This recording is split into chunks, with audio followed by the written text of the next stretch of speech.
रहेंगे यहाँ पर अपने नाज़रीन को अहम खबर देंगे। तहरीक इंसाफ का लॉन्ग मार्च, वज़ीर आज़म शहबाज शरीफ ने लॉन्ग मार्च की क़यादत से मुज़ाकरात के लिए कमेटी तश्कील दे दी है। वफाकी काबीना के अरकान और दीगर मुज़ाकराती कमेटी में शामिल हैं। मुज़ाकराती कमेटी वज़ीर दाखिला राना सनाउल्लाह की सरबराही में बनाई गई है। डिप्टी ब्यूरो चीफ अली शेर इस हवाले से हमें मज़ीद तफसीलात बताएंगे। जी अली शेर।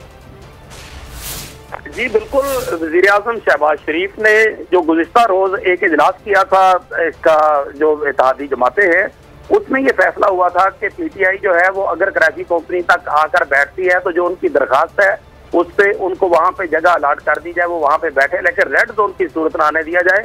तो उसी फॉलोअप के नतीजे में जो है वज़ीर आज़म ने एक कमेटी बना दी है जो तहरीक इंसाफ से मुज़ाकरात करेगी। इस कमेटी की सरबराही वज़ीर दाखिला राना सनाउल्लाह करेंगे, जबकि इस कमेटी में सरदार याद सादक, मौलाना असद महमूद, कमरजमान कायरा, मियां इफ्तिखार हुसैन, खालिद मकबूल सिद्दीकी, ख्वाजा साद रफीक और मरियम औरंगजेब शामिल हैं।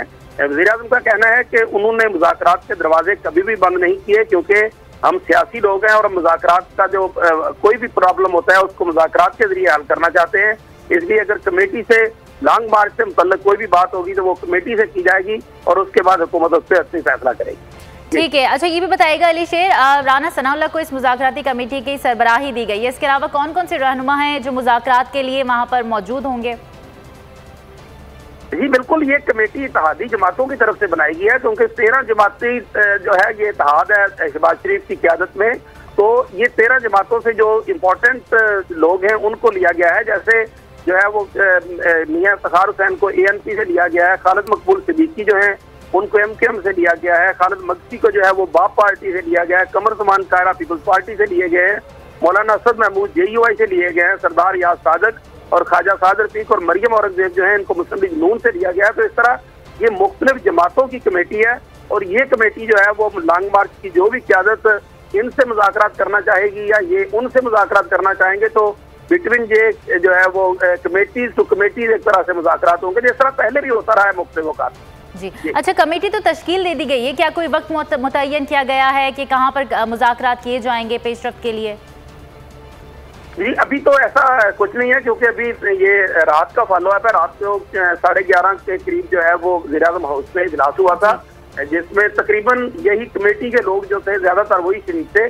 तो वहाँ पे फैसला किया गया था कि वो लॉन्ग मार्च में रुकावट नहीं डालेगी। उनको कराची कंपनी की जो जगह असद उमर साहब ने सेक्रेटरी जनरल PTI ने दरखास्त दी थी वो जगह उनको अलाट की जाएगी, लेकिन उनसे गारंटी ली जाएगी कि वो रेड जोन की तरफ नहीं बढ़ेंगे और अमन अमान को हाथ में नहीं लेंगे।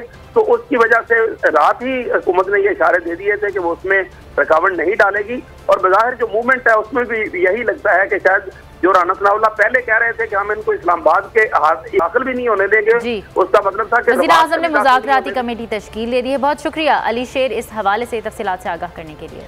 और इससे पहले नीलम अरशद हमें आगाह कर रही थी शहर इक़्तिदार की सूरत हाल के हवाले से, और ये बताया जा रहा है कि सिक्योरिटी के लिए वहाँ पर सिंध पुलिस को भी बुलाया गया है। नीलम, आप इस बारे में क्या बता रही थी, कंटिन्यू कीजिएगा। हाँ जी बिल्कुल वरीशा, आपको बताया जा रहा था कि विफाकी इदारा